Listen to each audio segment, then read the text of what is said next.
حيالو كينياويان هاجروم بالصومال وافيراتو زلا عقاب سلام سراويت كتوصو يصوع مهلاهم تقاليحهم نساتهم نتصوع زلو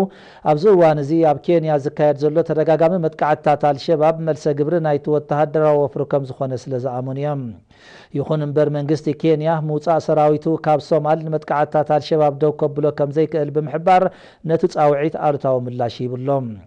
ኬንያ ቅድሚ 3 ዓመታት ሰራዊታ ናብ ሶማል ካብ ተዋፍር እንደሐር ካብ ዕጡዋት አልሸባብ ሓያሉ መጥቃዕታት ክወርዳ ምጽንሑ ጸብጻባት የመልክቶም በኽልተ ተሐሳስ ኣብ ሰሜናዊ ምብራቕቲ ሃገር ዝተኻየደ